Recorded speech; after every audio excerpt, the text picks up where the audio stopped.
So I think recording has started and we will start the session. Many more are joining and many more have already joined. So good evening to all of you. I welcome to our speaker today, Professor uh, Sandeep Shastri, and uh, he will speak on emerging issues in contemporary Indian federalism. Before I ask him to start this talk, let me do a brief introduction to the speaker, and I will ask one of my student, PhD student, to introduce the topic. Then Sir will start his talk. Uh, Professor Sandeep Shastri is currently the Vice Chancellor of Jagaran Lakecity University, Bhopal, since 2021. Prior to this, he was the former Vice Chancellor in Jain University. He was the Director in the Center for the Research in Social Science and Languages. He was the Director in International Academy for Creative Teaching, and he was the national coordinator of Lokniti Network CSDS, Center for the Study of Developing Societies. Most importantly, he is a political scientist who has done extensive research in the field of election studies, federalism, innovation in teaching, and survey-based research. He has, to his credit, more than 10 books, 40 articles in edited books, and 60 articles in referred research journal. Along with it, he is associated with several prestigious international research bodies in the field of social science and education. I am obliged to Professor Shastri for accepting my informal invitation towards this web talk. His consent to me makes me remember Plato's conception of philosopher king, either philosopher to be the king or king should be the philosopher. When I asked him about his preferred topic, he had given me three topics. First, how election studies help uh, in better appreciation of politics. Second, emerging issues in contemporary Indian federalism. And third, the leadership factor in Indian politics. And all his suggestions or topic speaks volumes about his academic credential. Out of these three, I opted federalism since my first PhD scholar is working on this theme. At least he will get some perspective on federalism.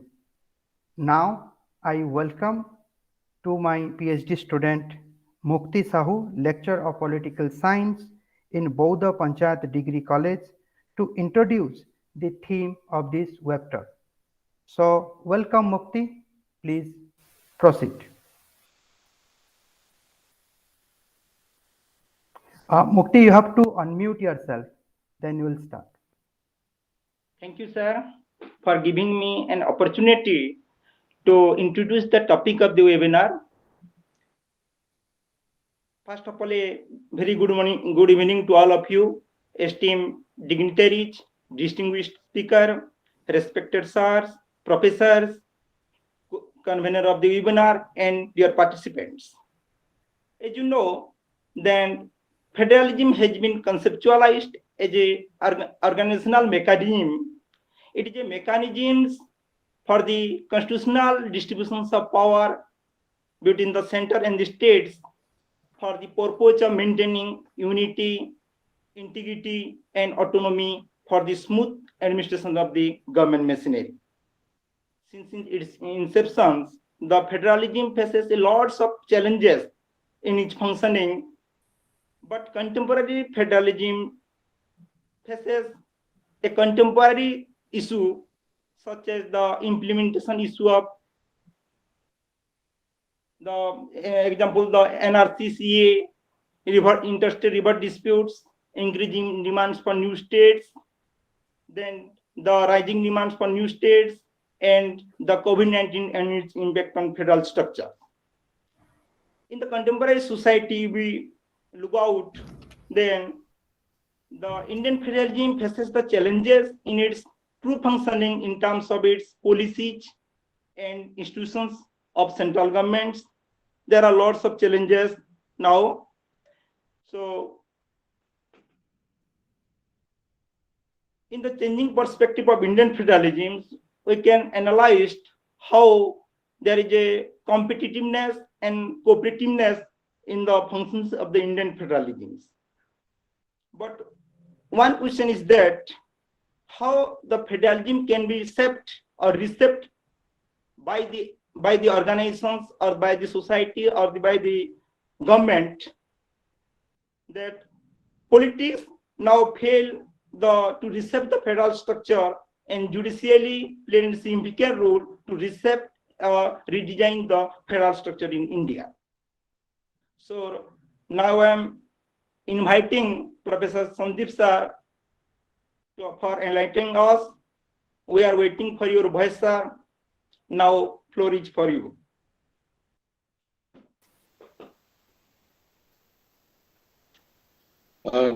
Thank you, Mukti, for that very succinct statement on contemporary issues of federalism.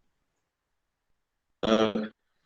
Himanshu, my elder brother and senior in the field of politics.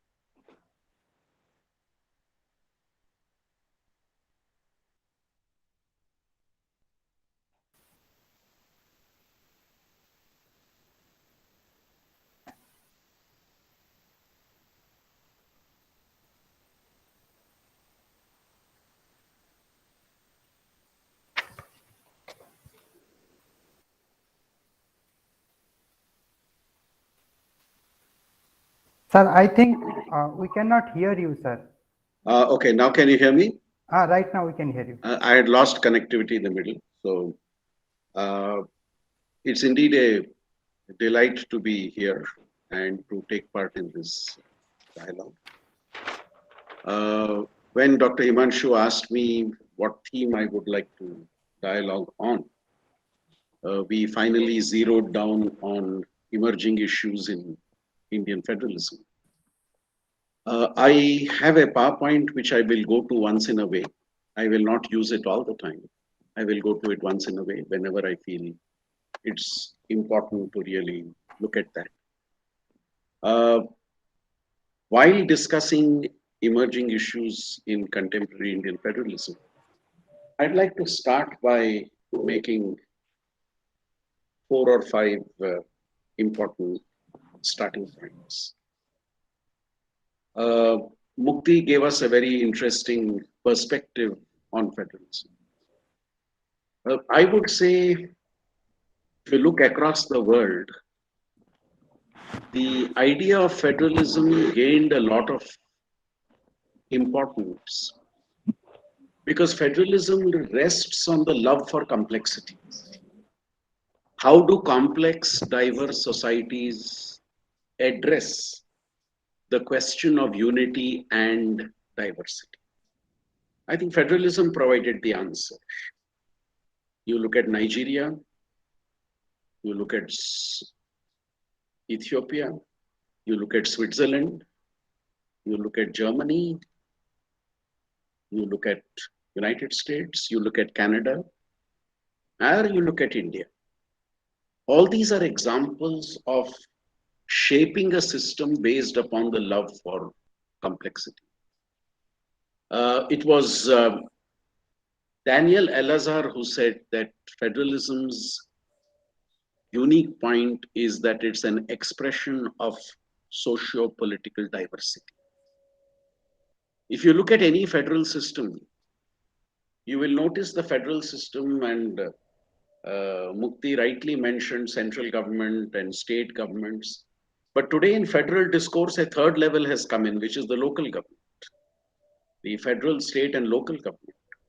In a sense, federalism is an expression of socio-political diversity. And as another very well-known writer, Bothe, said, federalism is ultimately a question of degree. What do I mean by this? When some Western writer said when India inaugurated its constitution that India is quasi-federal or India is unitary with federal features,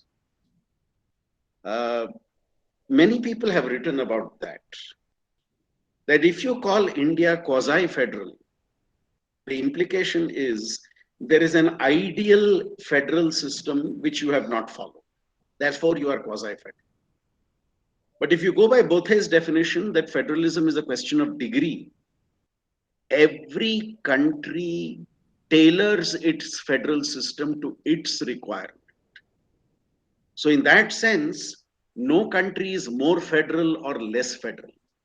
Every country is federal to the extent that its history, society, politics, and its challenges require it to practice federalism. If you look at India's constitutional framework, we clearly created a federal system with a strong center. We tilted the balance of power in favor of the central government. If you read the Constituent Assembly debates, the focus was clearly on ensuring the unity and integrity of the country. And that is very clearly visible in our federal system. But I think what we need to focus is 7 decades of practice where a lot has changed. And that's what is going to be the focus of my presentation today. What has changed? So my starting argument, Himanshu, is federalism is not a set of fixed structures. There is no ideal federal model. Federalism is a way of recognizing diversity. Federalism is a way of ensuring this very happy blend between unity and diversity. And I would therefore argue, Narayan sir, that India is as federal as other countries because we don't want to measure ourselves with the standards set by some other country. So for me, no acceptance of K.C. Weir's definition that India is quasi-federal, because we are quasi-federal if you have a sample to look at and therefore say you don't fit that particular sample. Having said that, let me now move on to discussing a few points that I'd like to focus on. I'd like to focus on 3-4 important developments as I go along. I would like to talk about our India's 7 decades of experience with federalism. What is it with regard to federalism that I feel we need to focus on in the Indian context? So let me go to those dimensions which I'd like to talk about.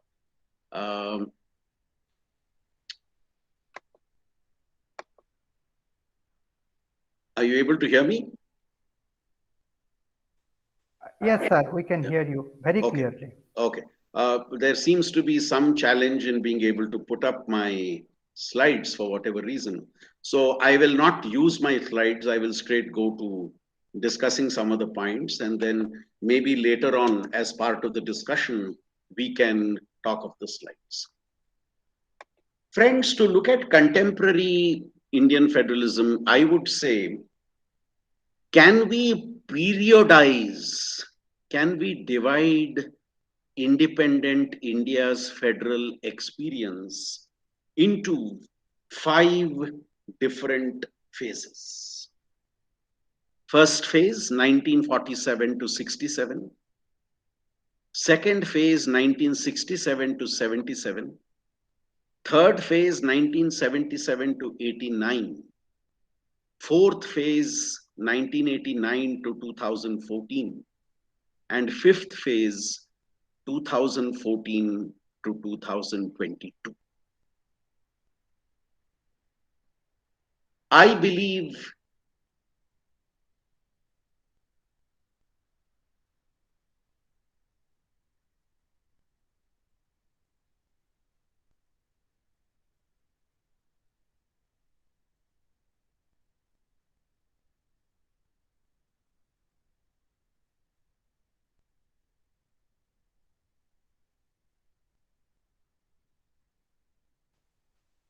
Sir, we cannot hear you.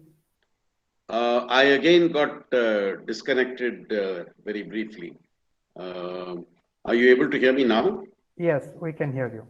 Okay. I was saying that the periodization of Indian federalism, dividing Indian federalism's history post-independence, can be done in terms of 5 different phases. And these 5 phases, I think, are, as I said, independence to 67, 67 to 77, 77 to 89, 89 to 2014, and 2014 to today. Why do I emphasize?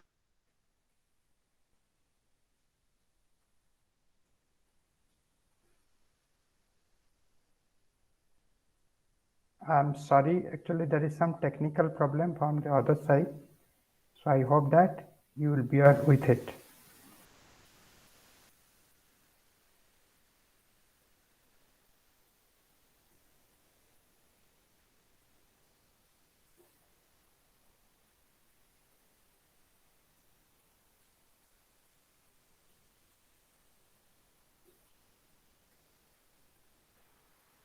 Sir, are you able to hear me?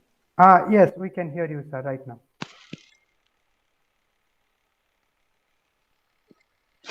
Is the audience able to listen to me? I think so, sir.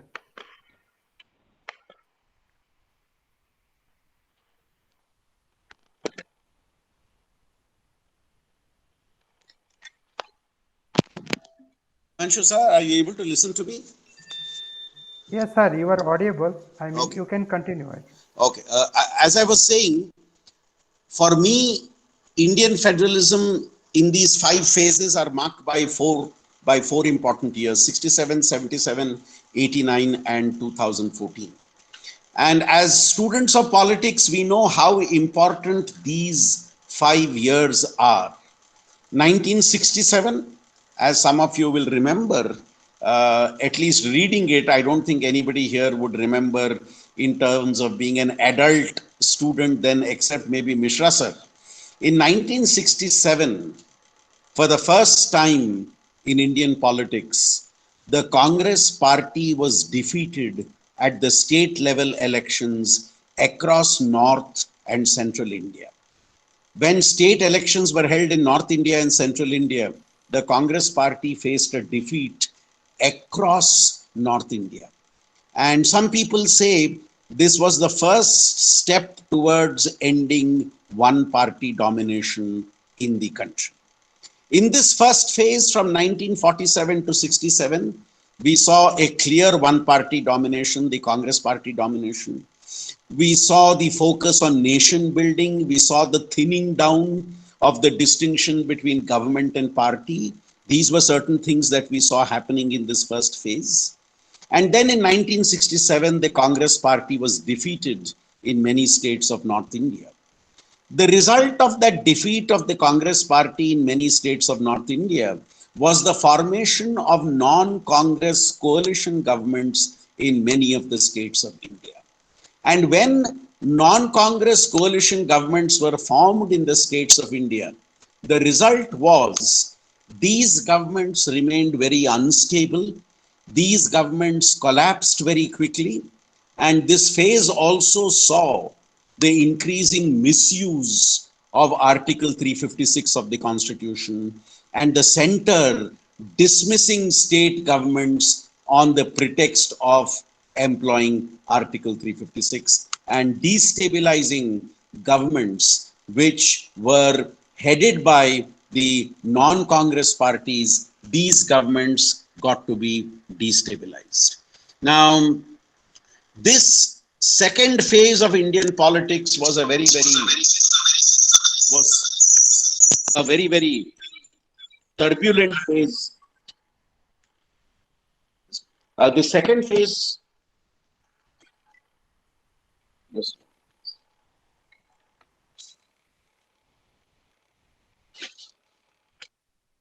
This second phase of Indian politics was a very, very turbulent phase in politics, 1967 to 77. Because in this phase, you had frequent change of governments, at least at the state level, though the Congress party continued to dominate at the national level. I'm just putting up my slide again because I was able to connect through my laptop. The second phase from 1967 to 77, you see the start of end of one-party domination at the state level. And then you have the 1977 election, when for the first time, the Congress party was defeated nationally. The Janata Party came to power and the Congress was routed. But the Congress came back to power in 3 years in 1980 and remained in power for 9 years after that. And then you had the fourth phase beginning in 1989, when, as some of you would recall, no single party got a majority in the Lok Sabha for the first time. And from 1989 to 2014, we had coalition governments continuously or minority governments being established in India. Now, this phase changed federalism in important ways, because I think from 1989 to 2014, what happened was the states once again came to become important, came to become the center of politics of the country. The prime ministers who became prime ministers between 1989 and 2014 were very often prime ministers who had earlier had an important role to play in state politics. The last phase for me starts after 2014. The 2014 ushered in for me the fifth phase in the working of federalism. And what was the key feature of this phase?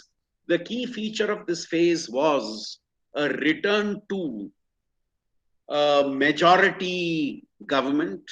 2014 saw once again a single political party getting a majority in the Lok Sabha, though that single party preferred to continue with a coalition government called the NDA. 2014 election is again important from another angle of federalism, which is, for the first time, a party contesting the elections declared a sitting prime minister as declared a sitting chief minister as their prime ministerial candidate. Remember, before 2014, many times chief ministers have become prime ministers. Many times chief ministers went on to become prime ministers. But 2014 was the first time when a party which was contesting the elections, the BJP, decided that its candidate for prime ministership would be a chief minister of a state.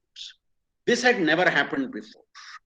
And I think this is important from the angle of federalism, that since 2014, you will notice how important participation in state politics has been to be able to play a role in national politics.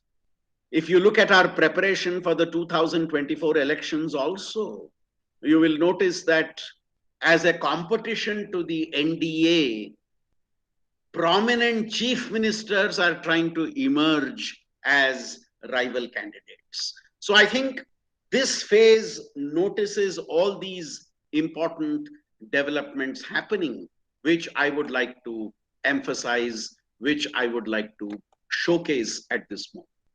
Now, having said that, let me come to one very, very important question that I would like to discuss. And I would like your inputs on this question also later on, maybe as part of the discussion. The question is simple, and I'll put it up as a chart for you all to see. And this is a simple point I'm making. I'm saying, since the inauguration of the Constitution, the working of the federal system has seen minimum changes because of constitutional amendment.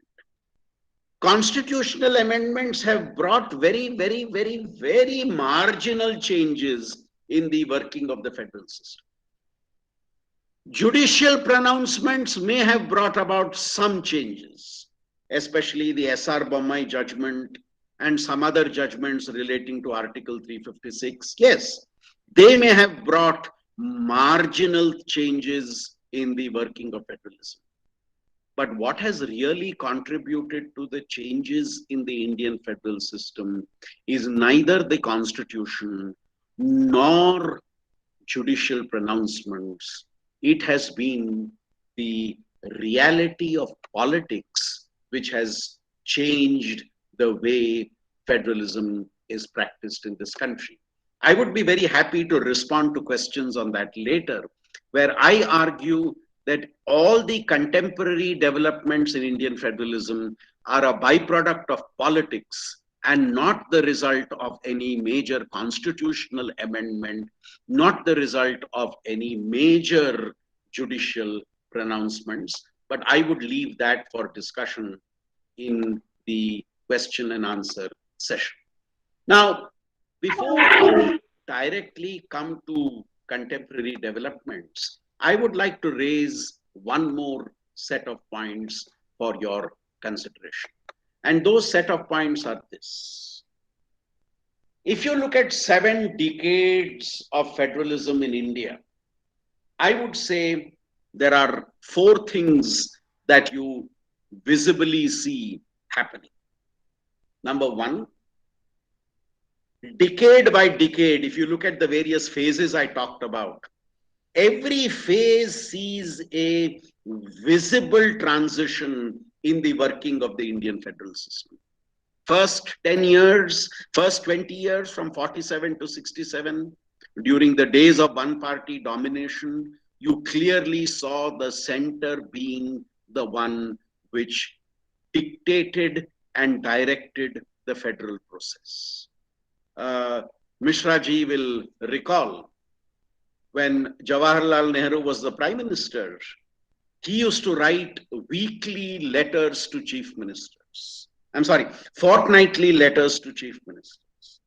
If you read some of those letters discuss internal politics of the Congress party, saying things like, we elected a new president last month, or there are problems in some of the state units of the Congress party. Now, these were correspondences between a prime minister and chief ministers. But in that correspondence between prime minister and chief minister, you refer to party matters. That was because you had a one-party dominant system, and most of the chief ministers belonged to the Congress party. Which therefore brings up this point, did 1947 to 67 see a thinning down of the line of distinction between government and party? Many decisions relating to government were taken at party meetings. Many decisions relating to the party were taken at government meetings. So there was no hard line of distinction between government and party. 1967 saw the formation of non-Congress governments in the states, and the Congress continued to be in power at the center. Then you see the start of the misuse of Article 356 of the Constitution. You remove, destabilize state governments, misuse the office of the governor to try and ensure that governments at the state level are changed and governments are toppled. You come to 1977, the Janata Party came to power. Some of us were college students then, and we were very excited about the Janata Party coming to power. But within 1 month of coming to power, that same Janata Party used the same Article 356 to dismiss Congress governments at the state level, saying that you have lost the mandate. which was a violation of a fundamental federal principle, which is state governments are elected on a different mandate, central government is elected on a different mandate. In fact, the violation of this principle happened at the hands of the Janata Party, which which dismissed Congress governments on the ground that you have lost the people's mandate. So after the Janata Party came to power, people thought we would see a change in the way the center dealt with the states. This did not happen. And then you come to 1989, where coalition governments start. And you will notice in many of these coalition governments, there were state-based parties which were key players in the coalition government. Then you see the reduction in the misuse of Article 356. Not that the center does not want to misuse Article 356, but the reality of politics is such that you cannot misuse Article 356. So you see visible transitions happening from phase to phase, which is linked to my second point. The party system underwent a change. You moved from a one-party dominant system to a competitive party system. And the parties which really came to play a role in the electoral politics of the country were what were called state-based parties. I know I'm raising a point in Odisha, which I don't know whether friends will agree with. I think there is nothing called regional parties. They are basically state-based parties.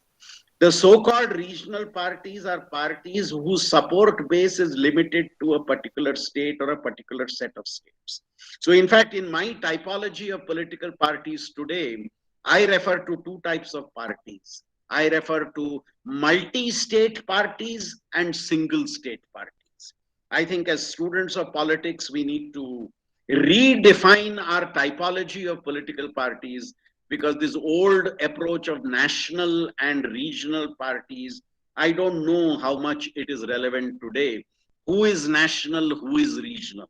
So I prefer to use the term single state party and multi-state party. Which brings me to my third point, which I think is equally important. I think what contemporary society in India is seeing is, I am using a rhetorical term, what we are seeing is the federalizing of democracy and the democratization of federalism. What do I mean by this? Federalizing of democracy, I mean today every state has become important in terms of national politics. Otherwise, why should we be spending so much of time talking about UP elections, Punjab elections, and the elections happening in the different parts of the country today? Each time you have state level elections, the whole country seems to be captured by seems to be focusing on that. And in some senses, federalism has also got democratized. If you look across the country today, if you look across the 28 states today, no single party dominates in these 28 states.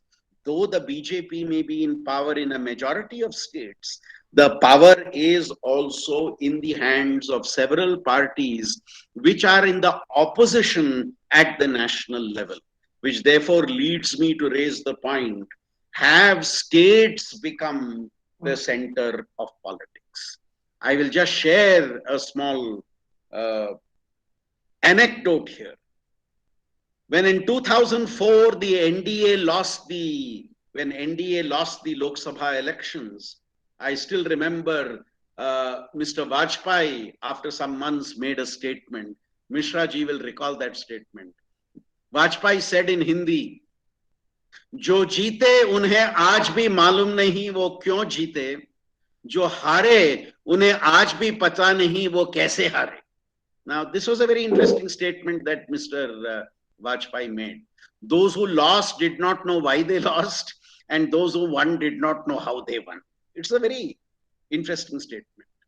Lokniti did a study then, Lokniti of which Mishra ji also is an integral part. We did a study then, and we found out that the best way to explain the 2004 election is not to look at the election as one single election, but look at it as 28 different elections in 28 different states, because each state provided a different verdict. Each state had a different verdict.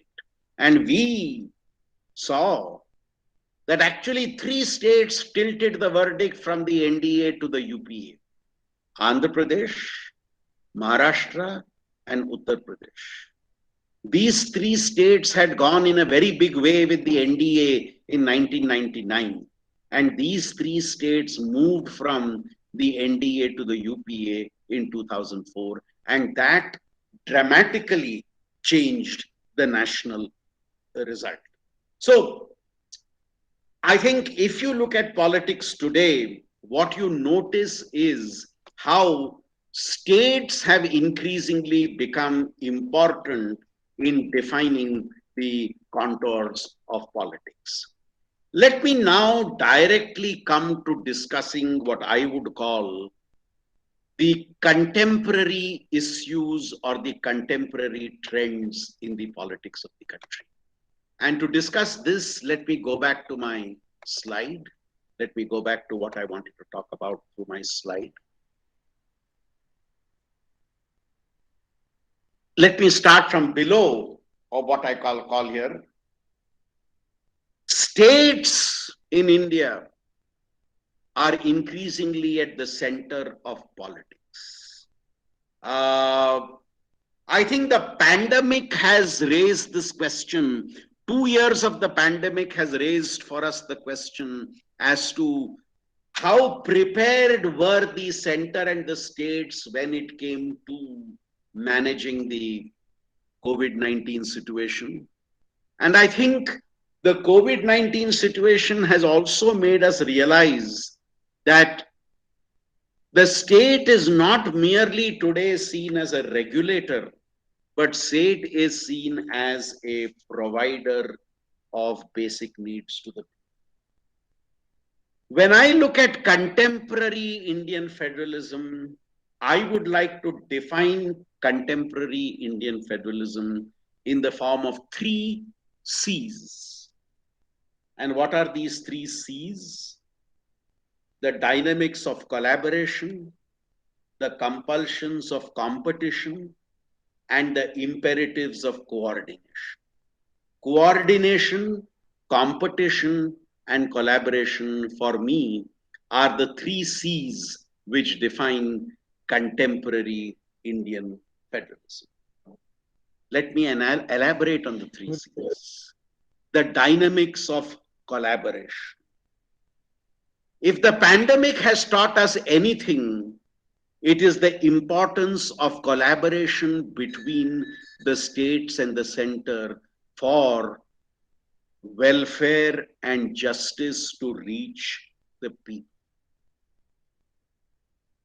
GST, to take GST forward, what was needed was collaboration. Global developments, how do you deal with globalization? Collaboration between the center and the state seemed to be the answer for that. Now,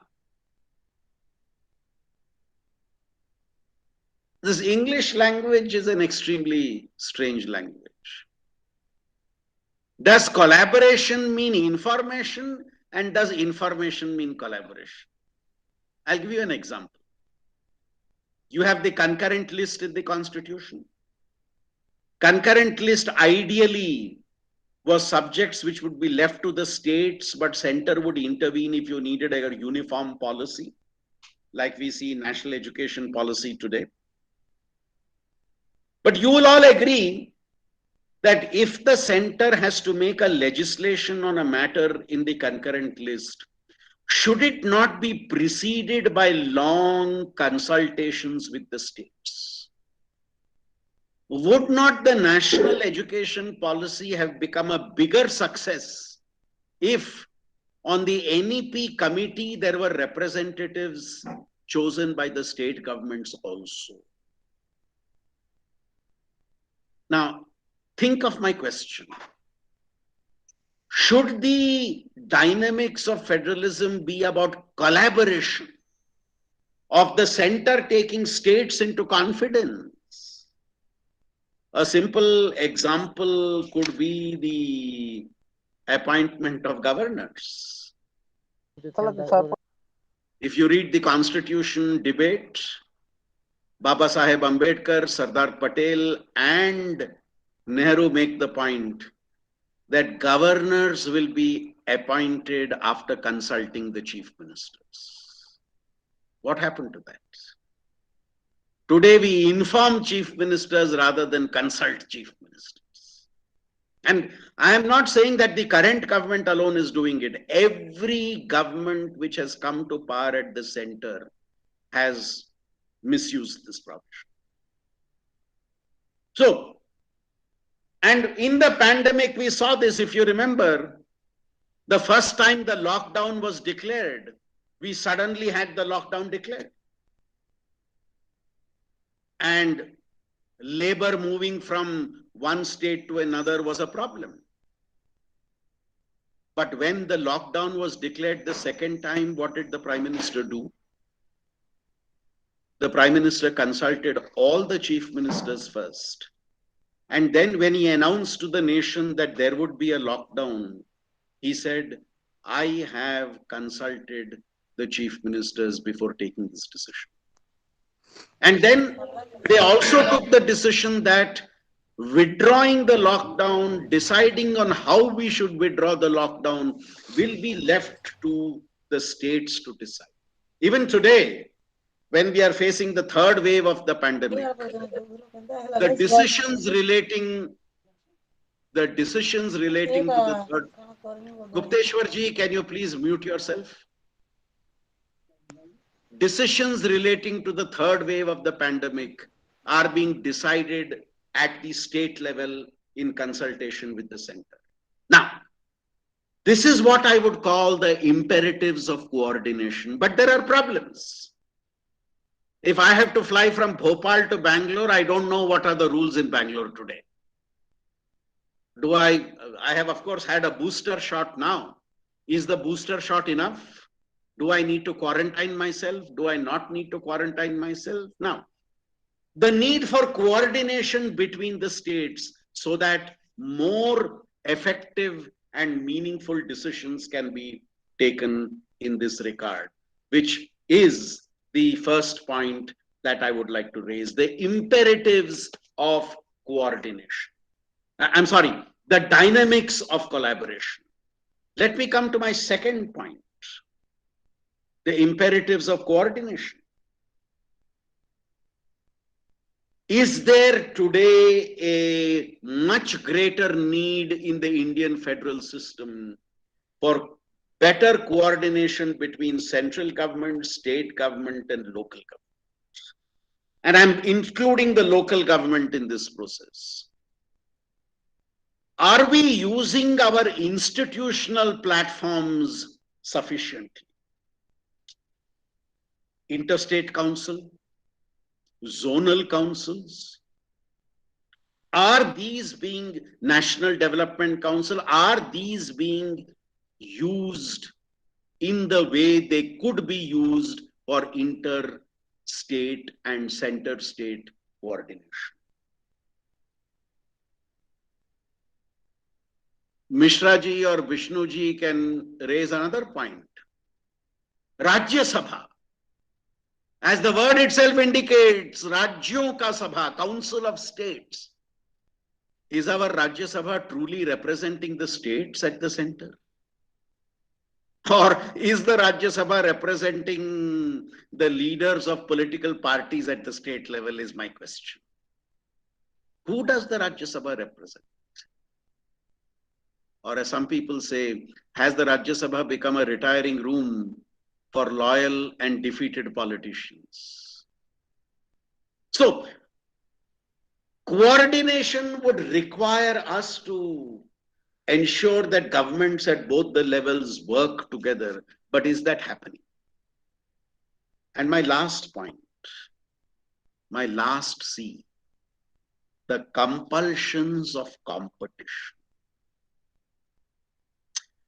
Has federalism got caught in the crossfire of political competition?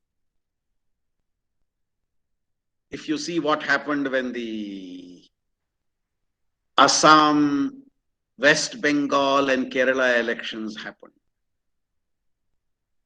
did the election campaigns get caught in the compulsions of competition? See what is happening in Punjab, Uttar Pradesh today.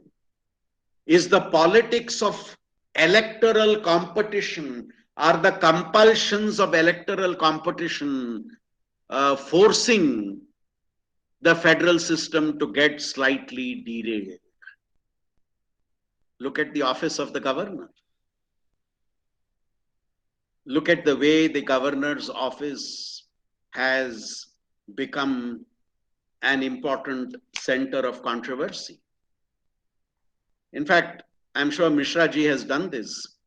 You read the Constituent Assembly debates. I think the Constituent Assembly members were themselves a little unsure of what this role of the governor would be. At one place, they say governor will be the representative of the center. At another place, they say governor will be a link between the center and the states. Now, both these roles are different. Either you are the representative of the center at the state, or you are a link between the center and the state.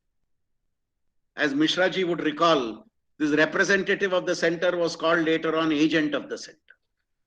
This representative of the center came to be referred to as the agent of the center. And what is increasingly happening, and I'm not talking of today, right since the late 1960s, people who have been appointed as governors are people who are close to the ruling party at the center.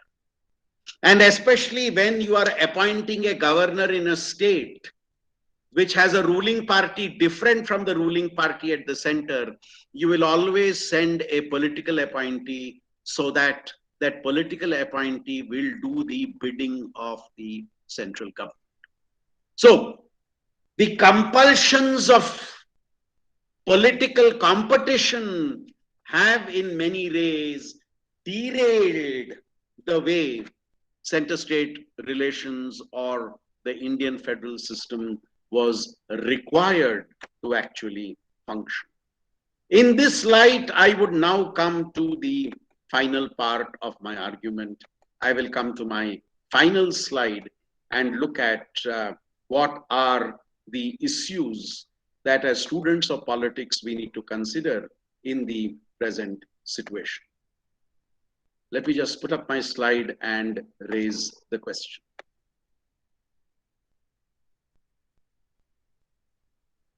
What is the emerging larger picture?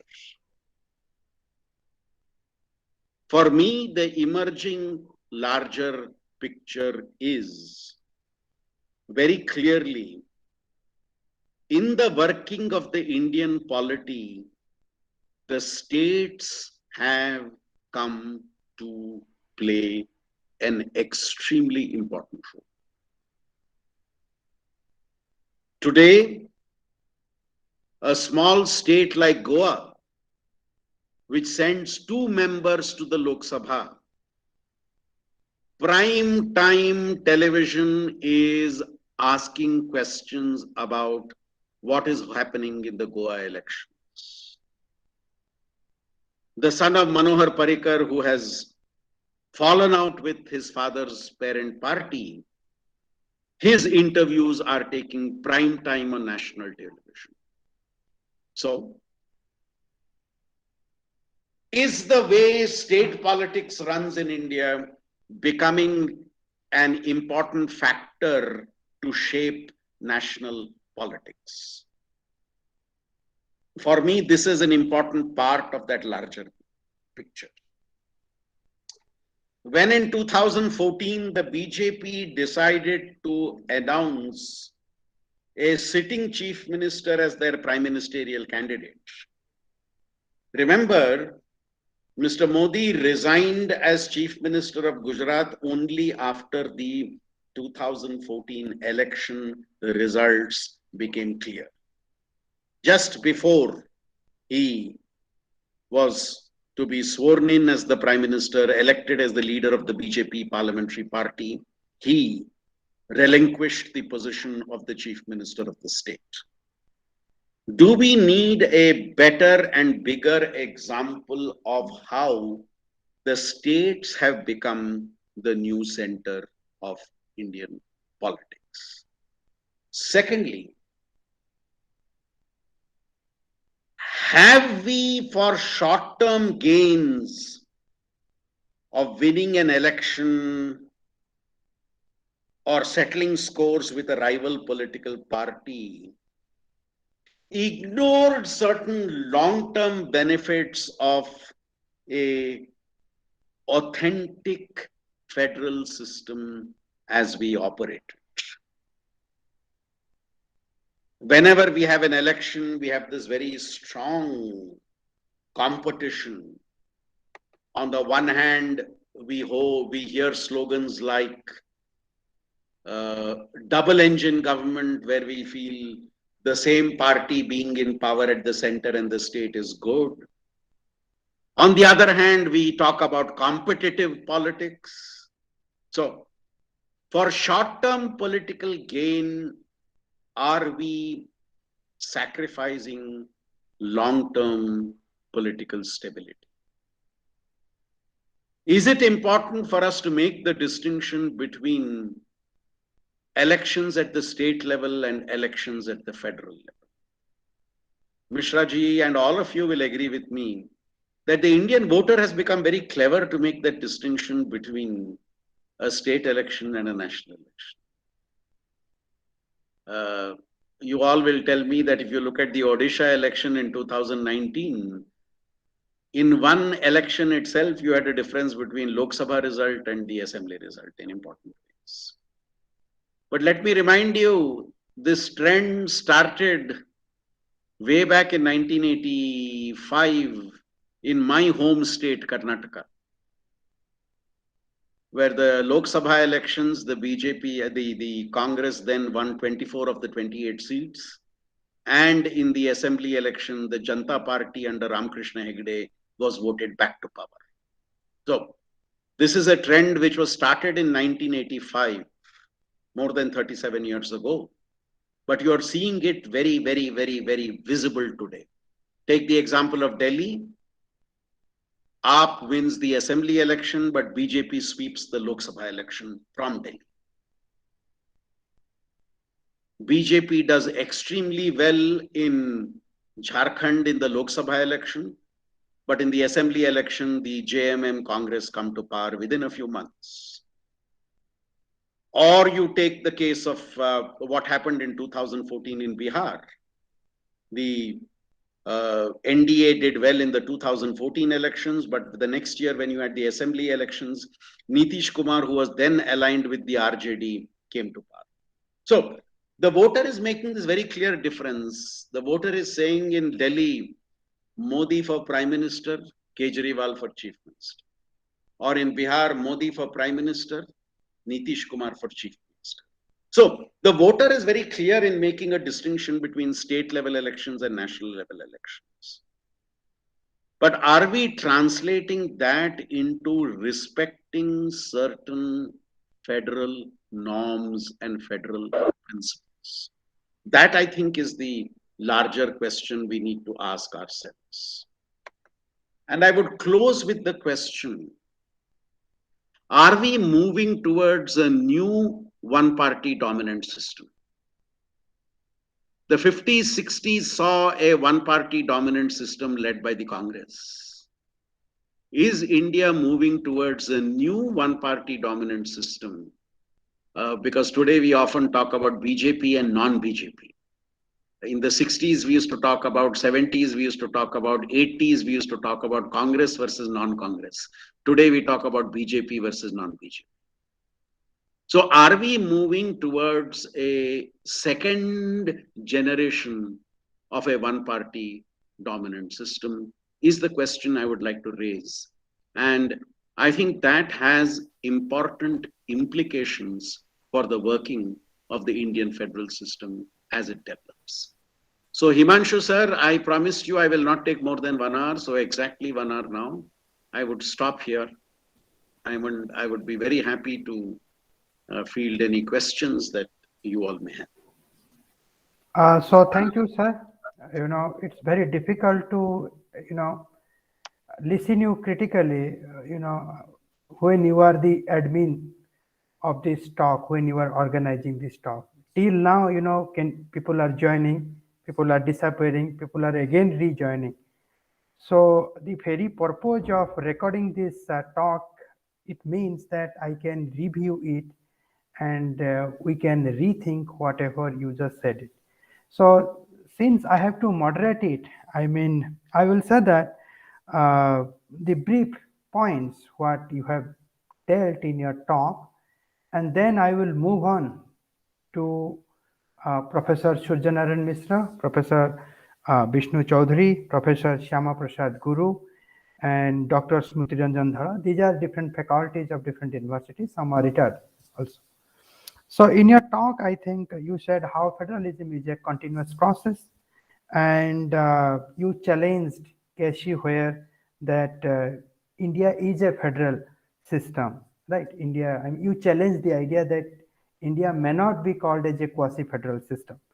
Then you talked about 5 different phases of Indian federalism and the distinction between these phases and how the phase after 2014 it has come with a different idea on federalism.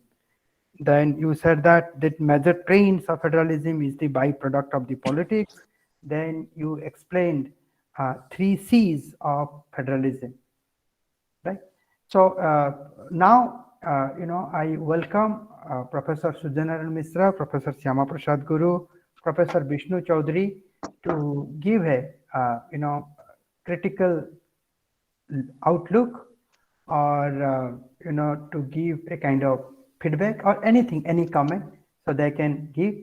After that, we will move to the students' question. So please, sir. Okay, Himanshu, for giving me an opportunity. Maybe I'm the first face to be shown. Sandeep has not allowed us any corner to sit. He has made it a circle. It's not a quadrangle, it's a circle. The way he has presented both theoretical postulates of federal system as well as the ground realities here in India. And I like his early statement that India cannot be taken as quasi-federal, as Casey Ware has said, because there is no fixed model. Every state has got its own ground realities and also political preferences. That's a very good statement he has made. And a question also. It can be said as a question in examinations. Second thing, the periodization. The 5 periods he has identified. And the third thing is the 3 C's. The compulsions of competition is number 1 for me. Now the period is the compulsion of competition. And he has recently analyzed the 3 state elections, that is in Kerala, Tamil Nadu, and West Bengal. And also he will be analyzing, if given an opportunity, about UP, Punjab, and Goa. He has referred to Goa also. So the question is, he has touched the political aspect, the constitutional dynamics, and the ground realities, and the leadership pattern which emerged since 2014.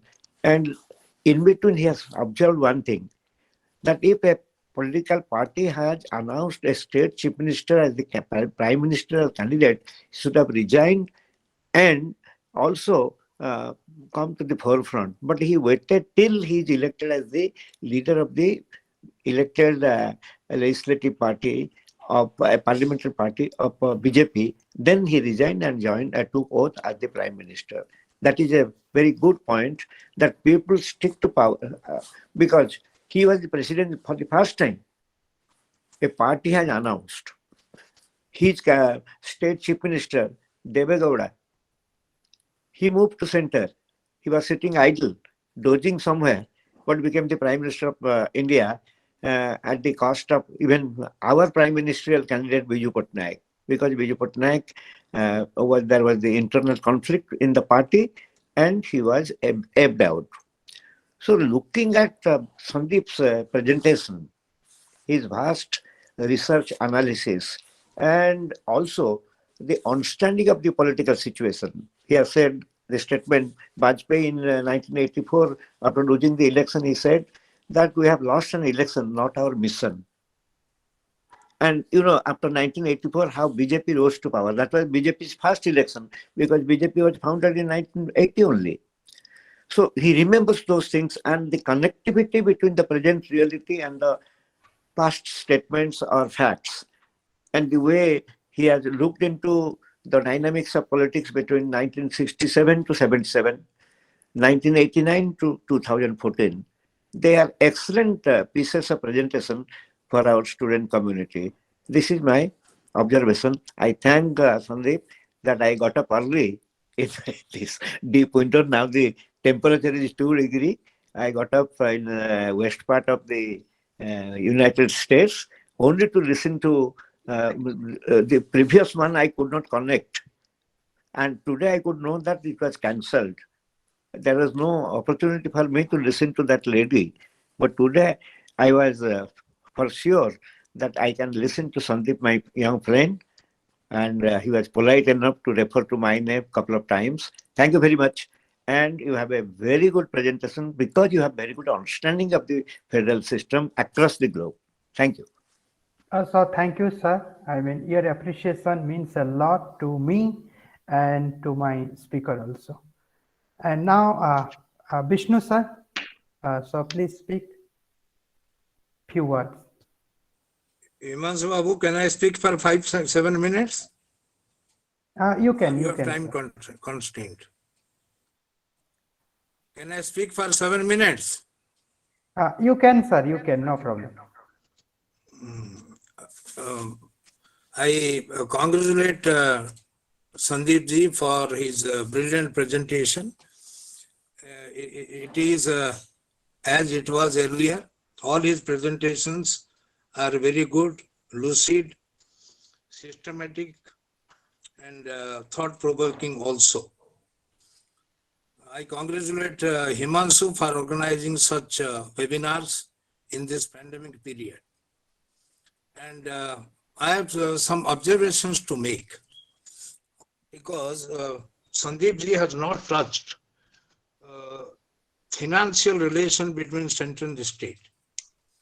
Only he talked about GST and other things, but my understanding is that from the very beginning, one of the tension areas between the center and the state is financial relationship.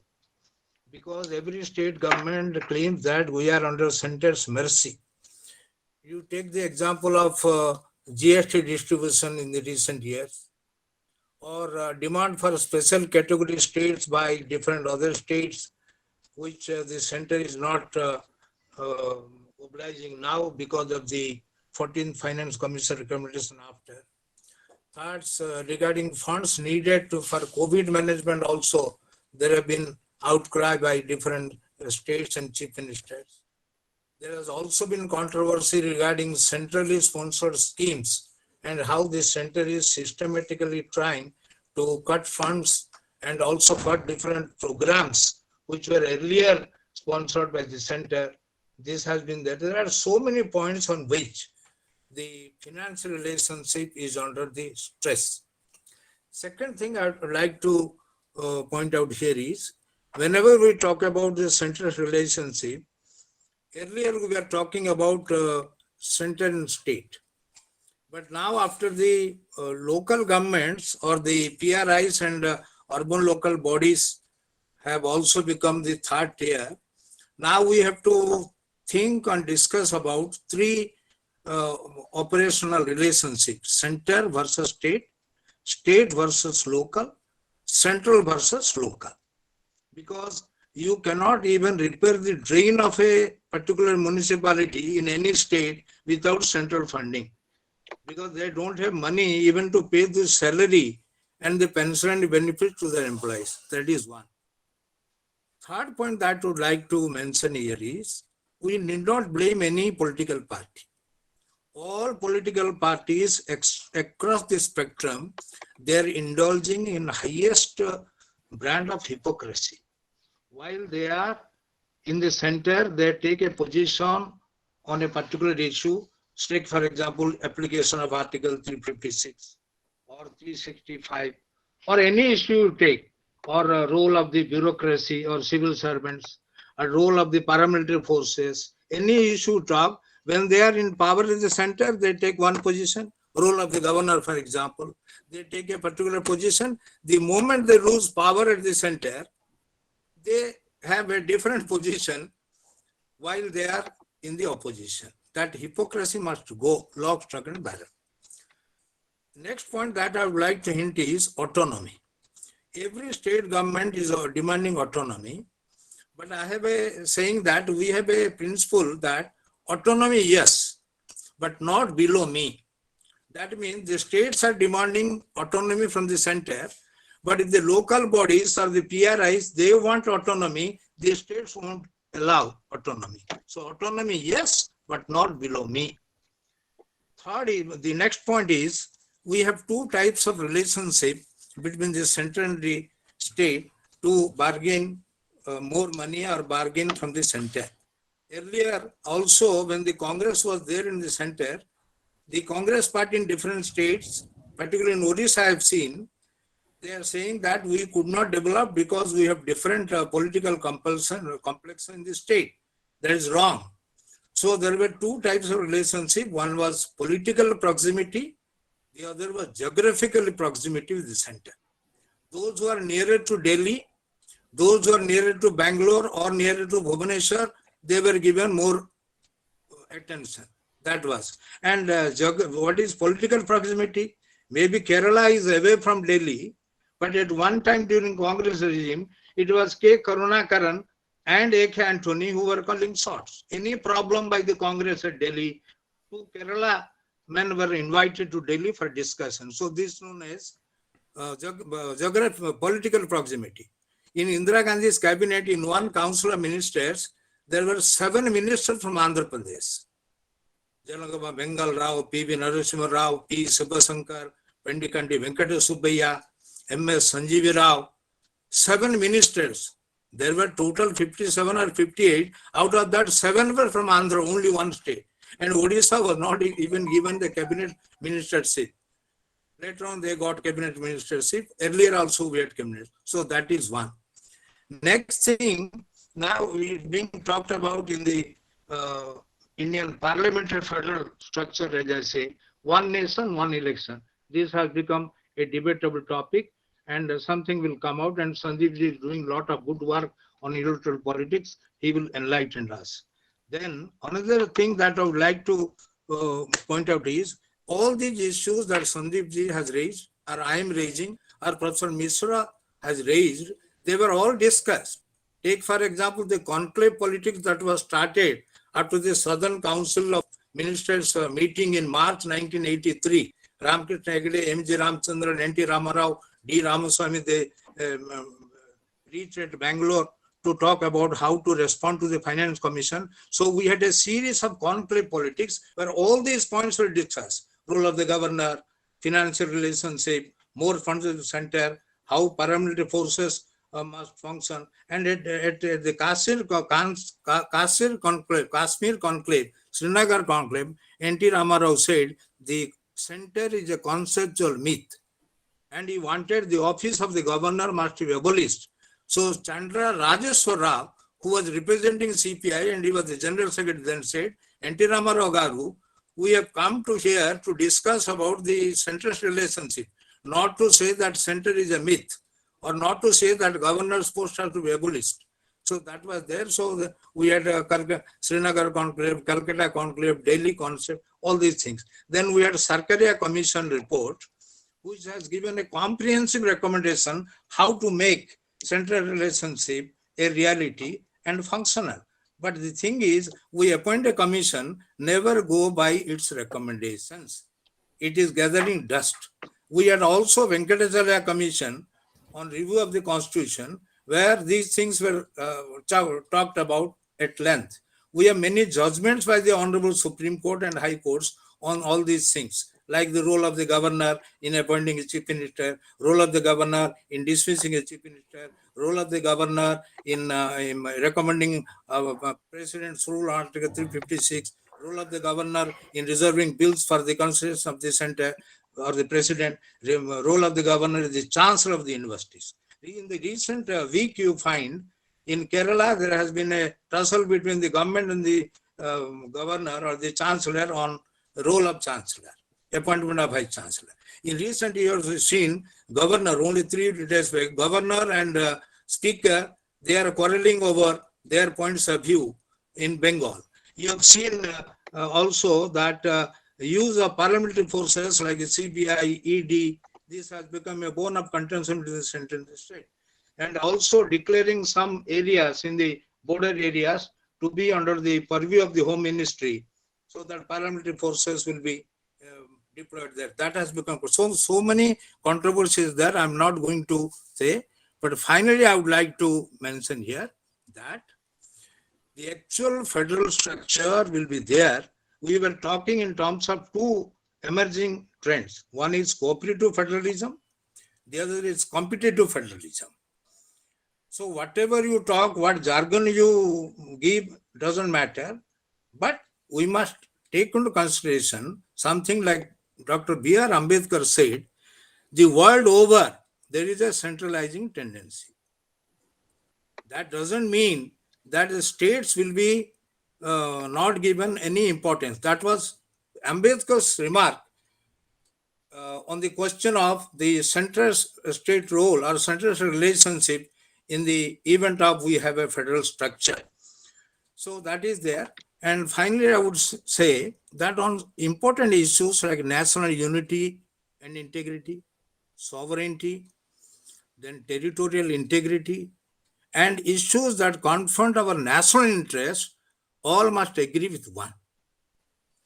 And we must also go for negotiated settlement or bring consensus in case of river dispute between states or a territorial dispute, as we find in the northern part of India, that is there.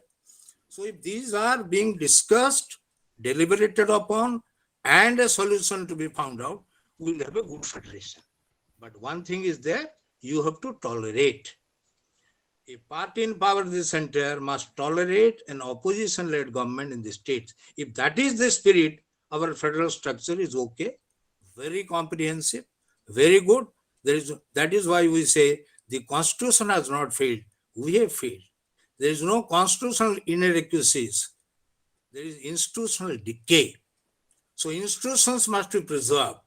The role allotted to the governor must be followed in letter and spirit. But now how governors are behaving, daily, on daily basis you find press reports. So much can be said, because this is the gamut of discussion is very wide. The canvas is very wide. Sandeep ji has pointed out many important points, but other points we can discuss and deliberate. Thank you very much for giving me an opportunity. So thank you, Vishnu sir. Shastri sir, before you respond to all these, comments, I welcome Professor Syama Prasad Guru, and after his comment, you can,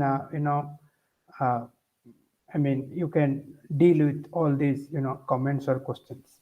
Guru sir, please.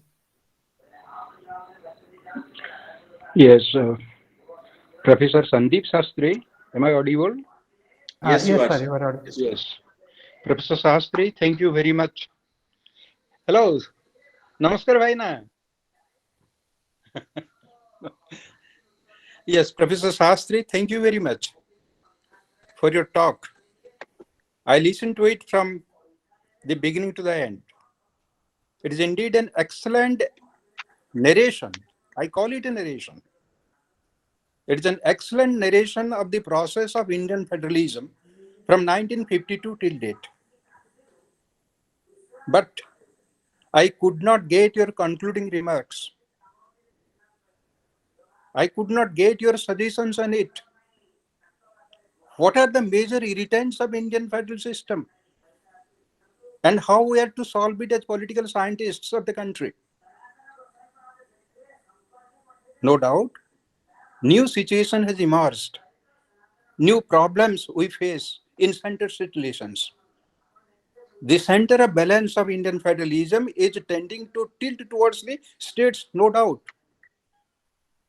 But at the same time, what we note, an increasing tendency of the Indian states to demand for autonomy, both administrative, legislative, but complete dependence on, or to some extent, a greater dependence on financial aspects on the center. And this increasing demand for autonomy will distract and disturb the Indian federal system. That is what I feel. So as political scientists, we welcome autonomy of the states, no doubt, but certainly not against the Indian federal system. Recently, what we noticed, the Indian Prime Minister was subjected to great negligence in Punjab. What is the safety and security of the Indian Prime Minister there? It speaks of the utter negligence of the government of Punjab there. Or some say it is a conspiracy. We do not know. In such a situation, what is to be done? How we are to address ourselves as political scientists to the question of state autonomy, administrative, legal, or legislative, but at the same time they depend upon the center for financial problems, to solve their financial problems. And this increasing tendency for autonomy, I feel, would disturb the Indian federal system. There is need for cooperation between the center and the states. That is what I feel. Therefore, as a political scientist of the country, we must come forward with concrete suggestions to check this problem, to solve this problem. We must identify the major irritants, come forward with concrete suggestions. And that I couldn't find in your discussions. Your concluding remarks and your suggestions on this problem. Thank you, sir. Thank you, Guru sir. I think I have remembered. Shastri sir already said that in the question answer session, I will handle the rest part of my talk. I think right now he has not completed, and while responding you, he will complete his talk. Shastri sir, over to you, sir. Thank you, Himanshu ji, for giving me an insurance policy. Because what you did just now was to give me an insurance policy to say I have not completed my talk. Still, there is something more that is left to be said. I must thank Mishra ji, Vishnu ji, and Guru ji for the very, very insightful points that they made. Let me try to address the question. I will not say I will give answers to questions. Let me try to address the question. Because Guruji, I see myself also as a learner and somebody who is along with everybody else searching for a solution to problems. Guruji, I have always maintained that in the last 40 years, my 40,000, 30,000 students have allowed me to learn with them in their classroom. I have not taught anybody. They have allowed me to learn with them. The discussion in the class has made me feel better at the end of a class. So I look at today's discussion also from that angle. That I am not here to offer solutions, but I am here to, with you, come up with solutions. So having said that, let me come to the 5 or 6 points I'd like to make. And I'm also adding here, Himanshu ji, some of the questions that have come in the chat box. I've already noted them down. And I will be adding those questions also to the discussions. First, Vishnuji was very right in raising the question of financial relations between the center and the state and the fiscal dimensions of Indian federalism. As a student of politics, I try to avoid that because economists think we are entering their domain. So I many times avoid a direct discussion on finances. But I would make 3-4 points on that, Vishnuji. I think you are very, very right in what you mentioned. First, empirical data shows that after 2000, from 2000 to 2020, 20 years, till the pandemic came, for the 20 years of this, first 20 years of this century,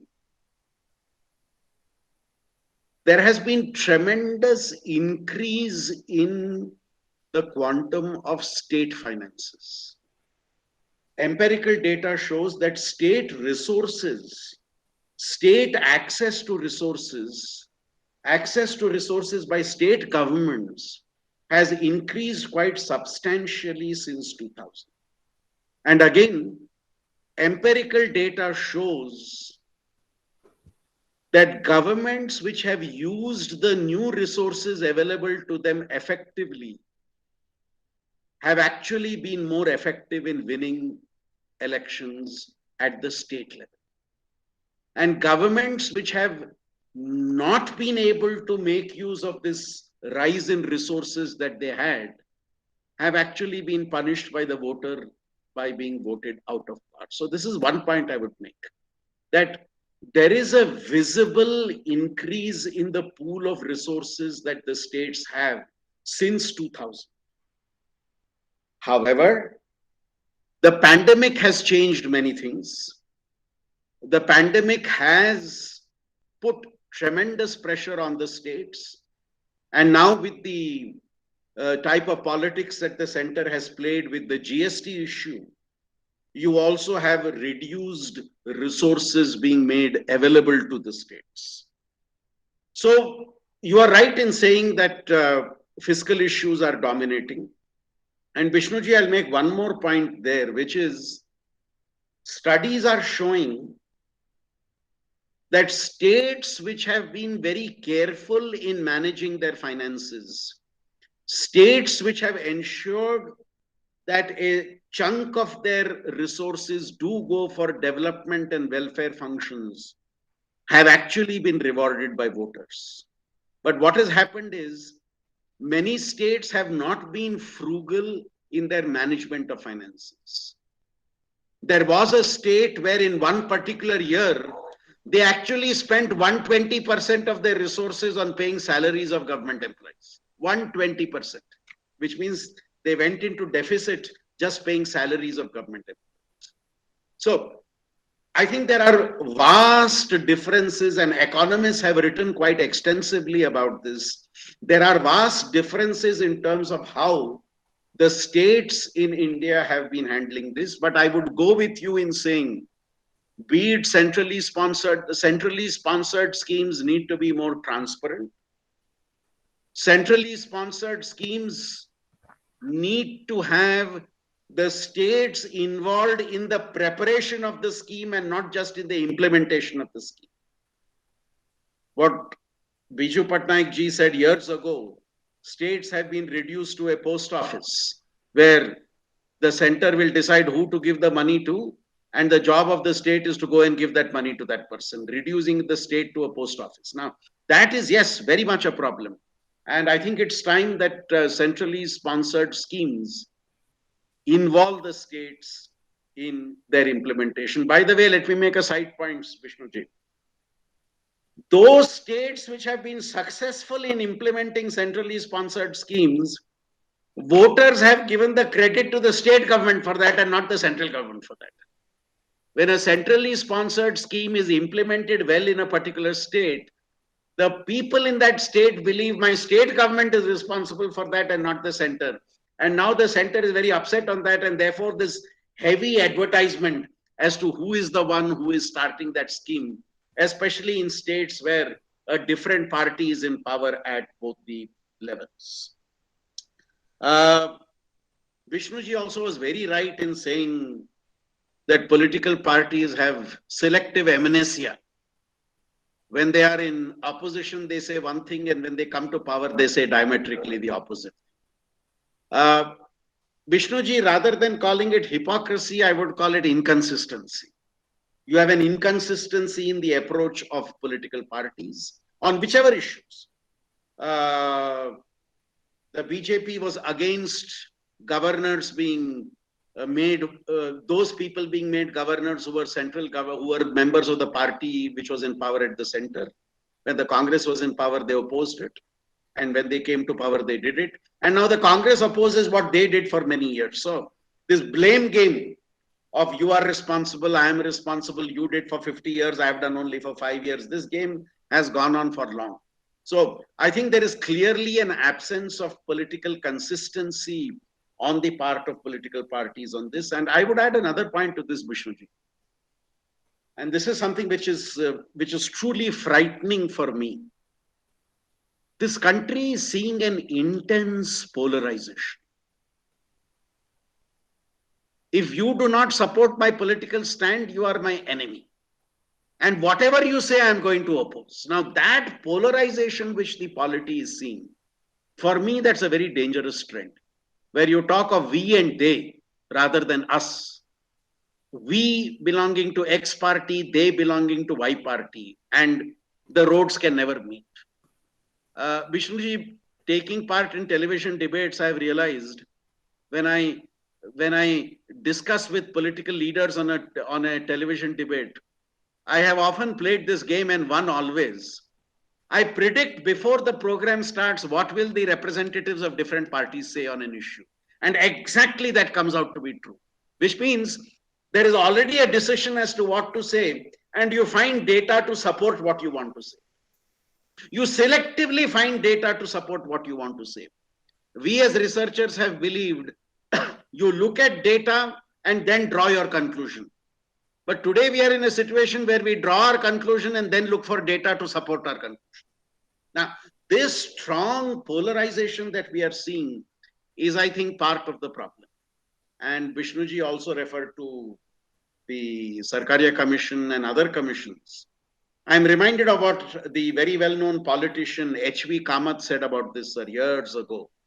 H.V. Kamath wrote a limerick on this, sir. He said, the government's policy has 4 steps. Step number 1, if you can, don't move. See? If you can, don't move. If you can, don't do anything. If you must, move slowly. If you can, don't move. If you must, move slowly. If pushed, move in circles. Keep coming back to where you started from. And if cornered, appoint a commission. Because commission will take 5 years to solve the problem and give a report.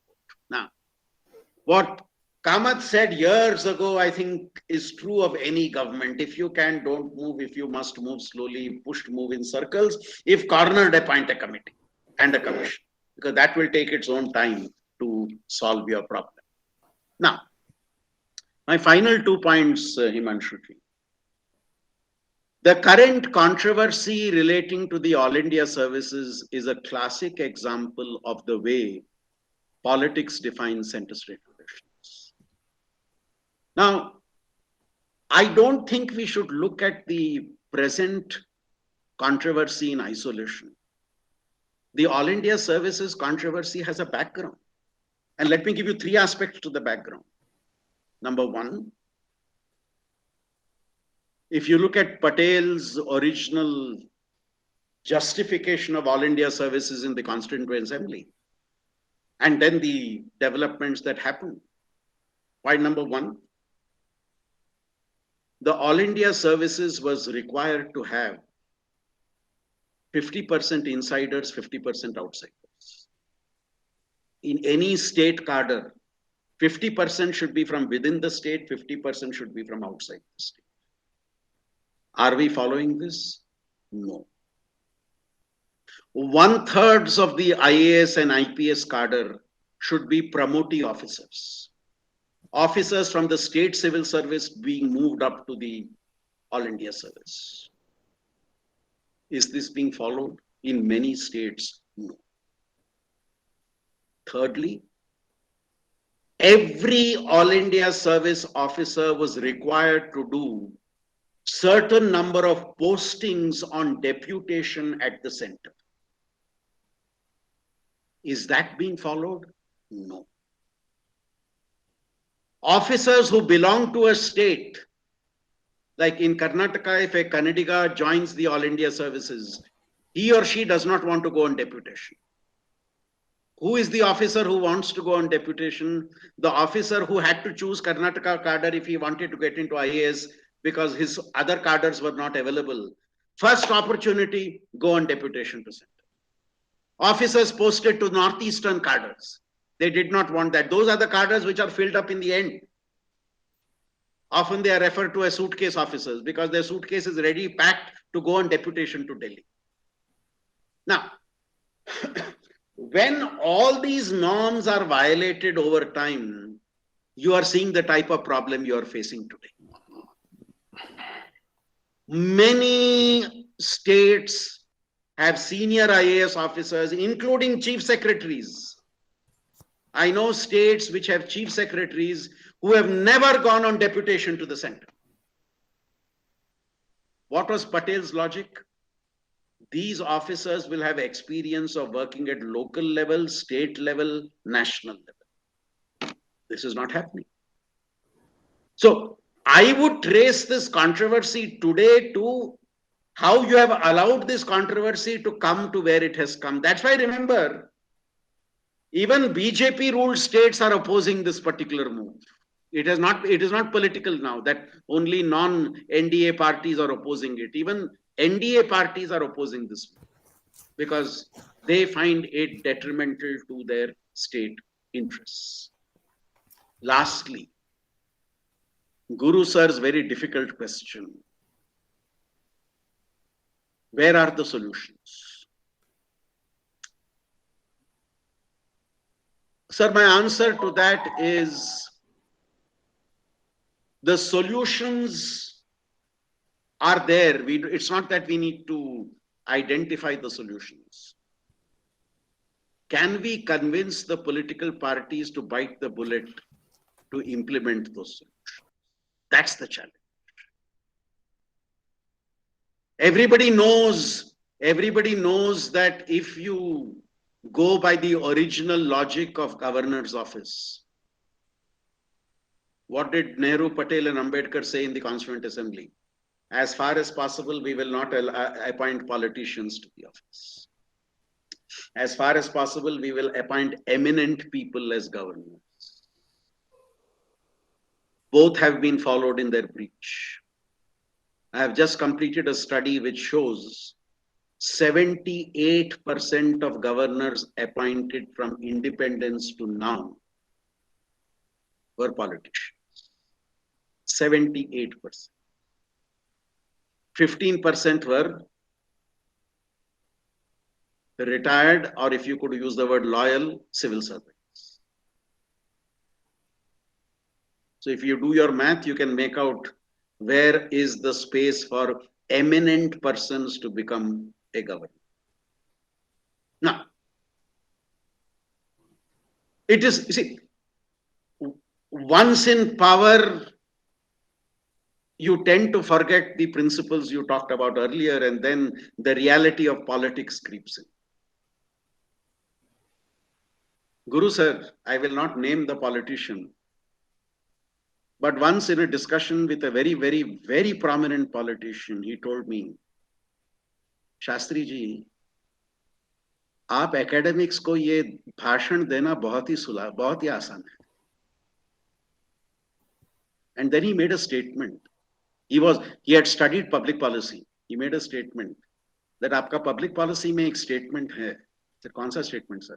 He said, the power that an observer thinks that an observed has is directly proportionate to the distance between the two. सोचिए sir, आप मुझे दूर से देख रहे हैं, आपको क्या लगेगा? आपके पास बहुत पावर है. आप पास से देखते जाइए, आपको मालूम होगा पावर कितना है. अगर आप अपने आप को देख रहे हैं, आपको मालूम है कितना पावर असल में है आपके पास. And this is what this leading politician told me. That once you get into power, you realize the hopelessness of your situation. Once you are in power, you realize the hopelessness of what you can actually do in terms of the principles you talked about.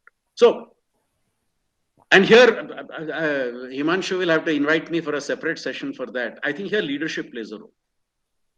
I think crucial moments in Indian history, leaders have gone against the tide which their party prescribed and brought about certain fundamental changes in the country. Be it a Rajiv Gandhi, be it an Indira Gandhi, be it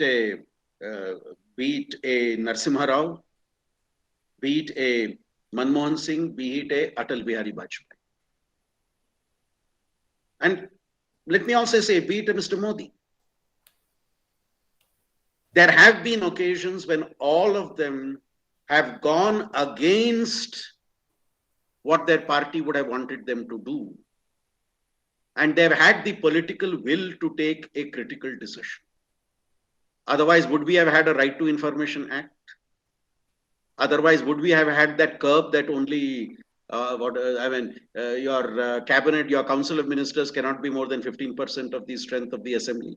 Now, some of these momentous decisions happened when leaders went against the trend which their party wanted them to do. Now, I would say we have to wait for the time where leadership can go against that trend, and as Guruji and Vishnuji will say, if leaders can become statesmen, that's what would actually happen. So it's not that the solution is not known. Do you fill up Rajya Sabha with loyalists, or do you fill up Rajya Sabha with people who can actually fight for the rights of the states? Guruji, my own study of the Rajya Sabha membership has taught me. I did a study of the 1,870 people who have been Rajya Sabha members till now. And what did that study show me? Most of them had nothing to do with state politics before becoming Rajya Sabha members. And state issues have been raised more in Lok Sabha than Rajya Sabha. Yes. Now, so how do you call it Council of States? So I think it's not that we don't know the solution. The solution is there. But Yes. how do we as citizens pressurize a political party or pressurize parties which come to power to be able to take those decisions? Once taken, it then becomes difficult to then reverse that process. Yes. That decision, so that political momentum to take that decision is what is important. And I think here it is that citizen movements need to seize that opportunity to be able to bring about that change. So, following in letter and spirit what the Constitution says, following in letter and spirit what the Constituent Assembly debate said, I think there are so many examples of that not having been followed.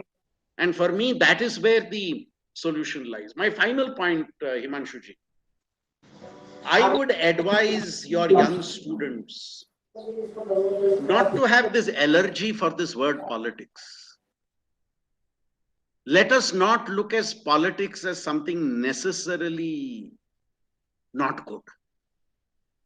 I find in this younger generation and also those who don't study politics to think that politics is the root cause of all problems. This is that typical middle class mentality which my friend Yogendra Yadav talks about. Middle class mentality is I love democracy, but I hate politics. Now, how can you do that? How can you love democracy and hate politics? And Vishnuji, tell me at the end of the day, politicians and politics reflect society. Politicians and politics hold a mirror to you on society. So if there are more corrupt politicians, it's because you have more corrupt bureaucrats, because you have more corrupt doctors, because you have more corrupt lawyers. And I maybe can take the liberty of saying because we have more corrupt teachers and we have more corrupt students. Politics for me mirrors society.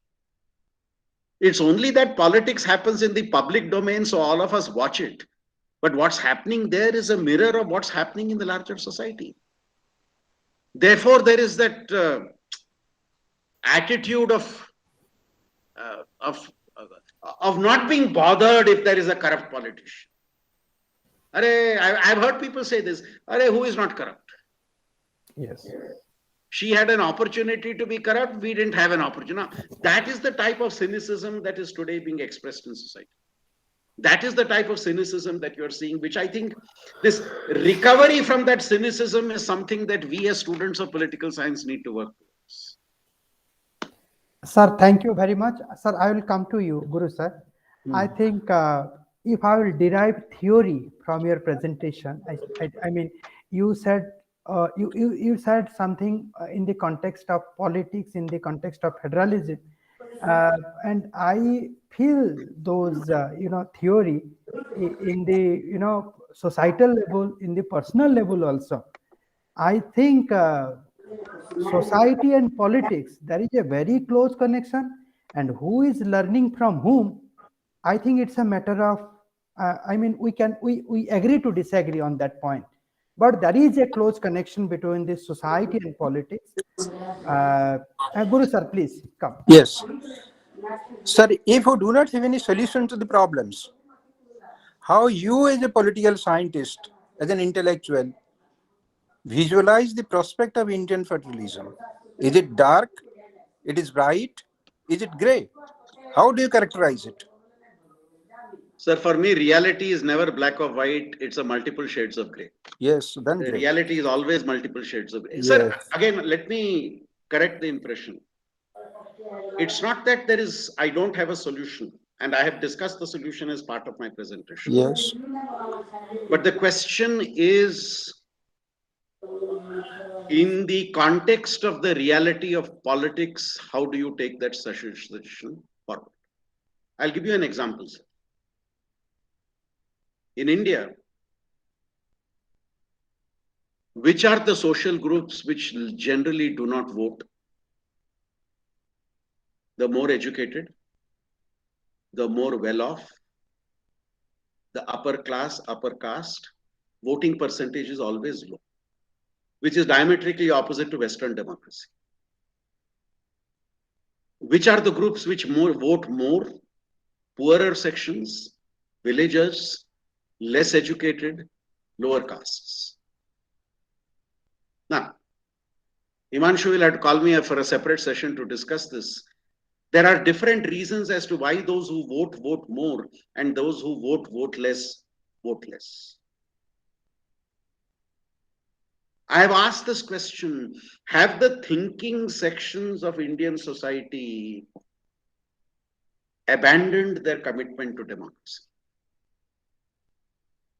So 2019 elections in Karnataka, in Bangalore, the voting day was preceded by 3 holidays and succeeded by 2 holidays.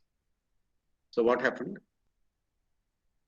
On the start of those holidays, my students stood at the airport, railway station, and bus stand. 3 places. Airport families are going on a holiday. When we ask them, what about voting? Voting, we're going on holiday. When we went to bus stand, people are getting into the bus and we ask them, where are you going? My vote is in my village, so I'm going to my village to go back and vote. Now, how do we enthuse the educated, well-off sections of society that casting your vote in an election is important? We ran a huge campaign in Bangalore to do that. Result? Voting percentage went up from 31% to 34%. Is that enough? So, solution for me ultimately is you and I as voters need to organize ourselves locally and get political parties, get the people elected to ensure that the promises they make and the promises they made are fulfilled. I have seen constituencies where very big people came back to the constituency and voters sent them away from there saying, we don't want you here. You never came for the last 5 years. Now, somewhere I think citizen groups, citizen action is the way forward. Unless we really organize, remember again from a federal perspective, sir, voter turnout in state elections is always higher than national elections. We have found, sir, state elections are more influenced by welfare and development priorities than a national election, because voters think that the state government is the one which is close to us in terms of welfare and development delivery. Now, can we, in terms of federalism, can we put our focus there in terms of the dialogue? So it's not that solutions are not there. Solutions are very much there. The question is, how do we get these solutions to be heard by the political class? And let me also say this, Guru sir, it's not that the political class does not know these solutions. They also know these solutions. They are also aware of these solutions. The only thing is the political compulsions they face is what comes in the way. And therefore, it's only citizen pressure on political parties which would force them to actually move in that direction. The root causes. We do not have a will to do. And therefore, we are doomed. I would not be as pessimistic on that, sir. Your generation, my generation may not have had the will to do, but I don't see that in the current generation. The current generation is not a generation to be taken for granted, and Yes. People will have to listen to their voices. Yes. Sooner than later. Let us be hopeful. Yes. Sir, I think this current generation have to do for the existence, and we are bound to do, otherwise we will disappear. And we should have the will to do. I mean, where we will place ourselves. So we are in the crisis, so we don't have any other option. Himanshu ji, in Bangalore, 5 years ago, they wanted to build a steel flyover. By steel, I mean STEEL, not STOLEN, not stolen flyover, steel flyover. And you know how they were wanting to build the flyover? By taking a loan which would be paid back in the next 25 years. And who led the movement against the steel flyover? Boys and girls in their 20s, young people in their 20s, because they asked the politician, you are taking the loan today to build the steel flyover, but when the repayment starts, all of you will not be there. It will be our generation which has to pay back. We are not willing to pay back then for a crime that you are committing now. And that's young people's protest resulted in that steel flyover not being built. They had to shelve the project. So there are instances of citizen movements preventing something wrong from happening. That has happened. So thank you, sir. I hope that you have handled most of the questions in your, answering to Professor Guru, Professor Chaudhary. So now I request Mukti to provide a vote of thanks.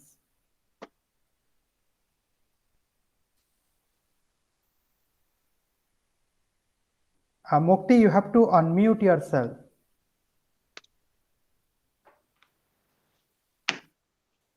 Thank you, sir, for giving me an opportunity to propose vote of thanks on today's webinar. It is my greater pleasure. First of all, I want to express my sincere gratitude to Professor Sandeep Shastri sir, who spared precious time from his busy schedule to grace this seminar and enlightens all of us through his clarified deliberations and elaborations. He has discussed about the 3 C's of federalism, the collaborations, competitions, and coordinations.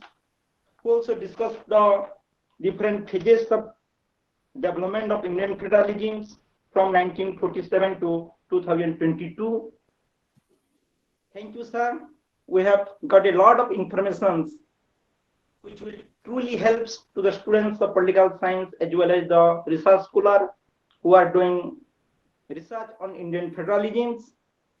Thank you very much, sir, for your insightful deliberations, well-organized presentations. It was an illustrative presentation and also a informative one. Further, I would like to extend. For everybody's information, I have already sent Himanshu ji the PowerPoint I used. I have sent it to you by WhatsApp, sir. So anybody who wants it can access it. Yes, I agree with that. Further, I would like to extend my word of thanks to Professor S.R. Mishra, sir, the professor from Utkal University. Thank you, sir, for your valuable presence. Thank you, sir, for being with us. Your every words will help a lot in our career.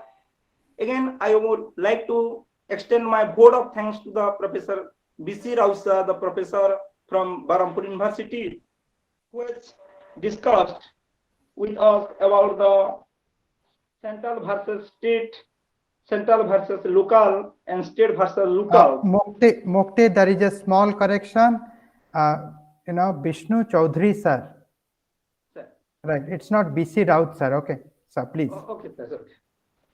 Thank you, sir. Thank you for being with us. Thank you for your valuable words on today's webinar. Again, I would like to extend my vote of thanks to the Professor S.P. Guru, sir, for your valuable presence, for your debate and discussion on Indian federalism. Further, I would like to express my vote of thanks to Dr. Himanshu Sekhar Mishra, sir, the convener of the webinar. Thank you, sir, for organizing such a beautiful, deliberative, and innovative webinar on Indian federalism. Thank you for your scholarly activities and commendable jobs on academics. Last but not least, I like to extend my vote of thanks to all the participants who were attending the webinar with great patience and made the today's event a great success. Thank you, sir. Thank you all. Thank you, Mukti. I think I should also thank you to Shastri sir, because right now he's the Vice Chancellor, and the way he spoke and the way he prioritized knowledge over the power, that is something that we, this generation, is learning from you, sir. Sir, I am not at all wrong. After listening to your presentation, after listening to your pragmatic outlook and progressive outlook, I think I was not wrong when I, send a message to you, sir. I think you are the answer of today's problem. I think I stand on my word. Again, I'm repeating, sir, after listening to you, you are the answer of today's problem. So we are grateful to you that we find an academician like you among us. And I think I am hopeful. I am hopeful that academics will prevail. I am hopeful that the philosopher will be the king, and the king should be a philosopher. If that will happen, I think there is a greater future for the Indian federalism. It's all about when power should be guided by the knowledge. So that combination, I think that's the sense I got from you, and I will definitely try in my future that I will follow your path, sir. So thank you, sir. Thank you very much. Thank you. Thank you so much. Sir, Pleasure. namaste and Subhratri, sir. Subhratri.